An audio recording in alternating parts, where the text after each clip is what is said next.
Hello everyone, welcome to my class. গত ক্লাসে আমি হেল্পিং ভার্ব সম্পর্কে বেসিক ধারণা দিয়েছিলাম।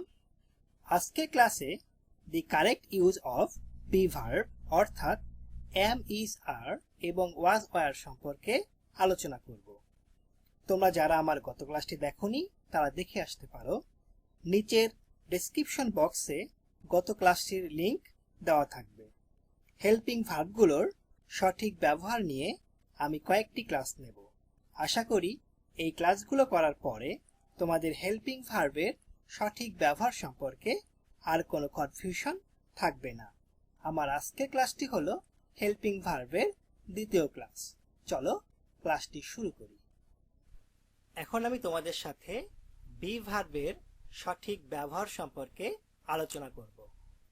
M, is, are, was, were এই ভার্বগুলো হলো be verb. Am, is, are present indefinite এবং প্রেজেন্ট কন্টিনিউয়াস টেন্সে ব্যবহার করতে হয়। ওয়াজ, ওয়ার পাস্ট ইনডিফিনিট এবং পাস্ট কন্টিনিউয়াস টেন্সে ব্যবহার করতে হয়। বি ভার্বগুলোর সঠিক ব্যবহার সম্পর্কে আলোচনা করার পূর্বে আমাদেরকে পার্সন সম্পর্কে জানতে হবে। চলো আমরা পার্সন সম্পর্কে জেনে নেই। পার্সন বাক্যে যে সকল নাউন বা প্রোনাউনকে আশ্রয় করে ভার্বের কাজ সম্পন্ন করা হয় তাকে পার্সন বা পুরুষ বলে। যেমন I, we, they, Rana etcetera. Person তিন প্রকার, যথা first person, second person, third person. First person বাক্যে আমার সাথে সম্পর্কযুক্ত শব্দগুলো হলো ফার্স্ট পার্সন, যেমন I, we, me, us etcetera. Second person বাক্যে তোমার সাথে সম্পর্কযুক্ত শব্দগুলো হলো সেকেন্ড পার্সন, যেমন you, your etcetera. Third person বাক্যে ফার্স্ট পার্সন এবং সেকেন্ড পার্সন বাদে অন্য পার্সনগুলো হলো থার্ড পার্সন, যেমন হি, শি, সাব্বির এটসেট্রা। সংক্ষেপে বলা যায় আই এবং উই হলো ফার্স্ট পার্সন, ইউ হলো সেকেন্ড পার্সন, অন্য সকল পার্সন হলো থার্ড পার্সন। তোমাদের মনে রাখতে হবে পার্সন ব্যক্তি হতে পারে, আবার বস্তুও হতে পারে। এখন আমরা শিখব সিঙ্গুলার পার্সন এবং প্লুরাল পার্সন সম্পর্কে।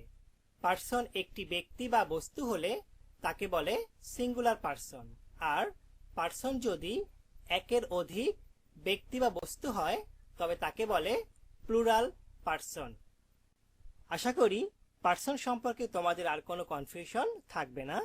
এখন আমি তোমাদের সাথে এম, ইজ, আর এই ভার্বগুলোর সঠিক ব্যবহার নিয়ে আলোচনা করব। Use of am, is, are. Am, is, are এর ব্যবহার। এম ব্যবহার করতে হবে আই এর পরে। ইজ ব্যবহার করতে হবে থার্ড পার্সন সিঙ্গুলার নাম্বারের পরে। আমরা আর ব্যবহার করব উই, ইউ এবং অন্য সকল প্লুরাল পার্সনের পরে। তোমাদের মনে রাখতে হবে বি ভার্বগুলোকে অনেক বাক্যে মেইন ভার্ব হিসেবেও ব্যবহার করা হয়। For example, we can say I am a teacher. এই বাক্যে এম ব্যতীত অন্য কোনো ভার্ব নেই, এ কারণে এই বাক্যে এম হলো মেইন ভার্ব। পরের বাক্যটি খেয়াল করো, ইউ আর এ ডক্টর। এই বাক্যে আর ব্যতীত অন্য কোনো ভার্ব নেই, এ কারণে এই বাক্যে আর হলো মেইন ভার্ব। এখানে ইউ থাকার কারণে আমরা আর ব্যবহার করলাম। সর্বশেষ বাক্যটি খেয়াল করো, হি ইজ রিডিং এ বুক। হি যেহেতু থার্ড পার্সন সিঙ্গুলার নাম্বার, এ কারণে আমরা হি এর পরে ইজ ব্যবহার করলাম। এই বাক্যে ইজ হলো হেল্পিং ভার্ব এবং রিডিং হলো মেইন ভার্ব। আশা করি তোমরা এখন থেকে বাক্যে এম, ইজ, আর এই ভার্বগুলো সঠিকভাবে ব্যবহার করতে পারবে। এখন আমি তোমাদের সাথে ওয়াজ, ওয়ার এই ভার্বগুলোর সঠিক ব্যবহার নিয়ে আলোচনা করব। Use of was, were. Was, ওয়ারের ব্যবহার। ওয়াজ ব্যবহার করতে হবে আই এবং অন্য সকল থার্ড পার্সন সিঙ্গুলার নাম্বারের পরে।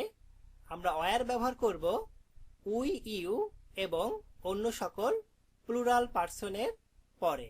নিচে পাস্ট ইনডিফিনিট এবং পাস্ট কন্টিনিউয়াস টেন্সের কিছু এক্সাম্পল দেওয়া আছে, এক্সাম্পলগুলো খেয়াল করো।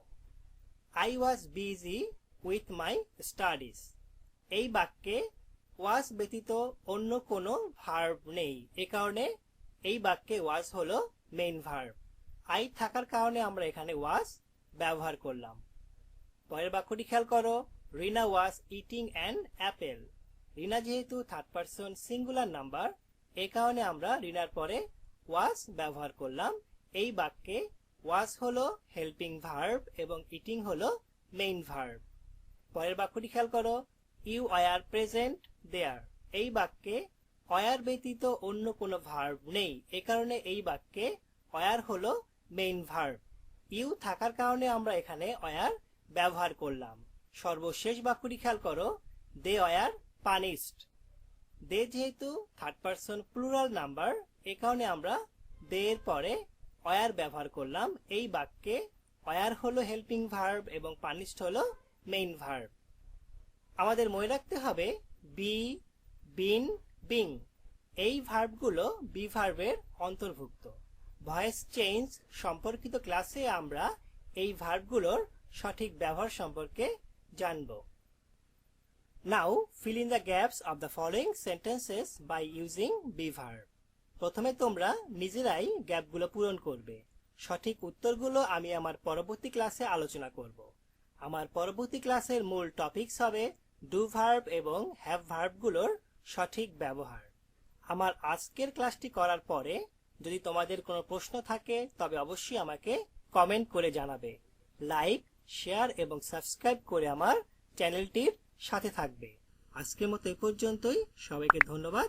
আল্লাহ হাফেজ।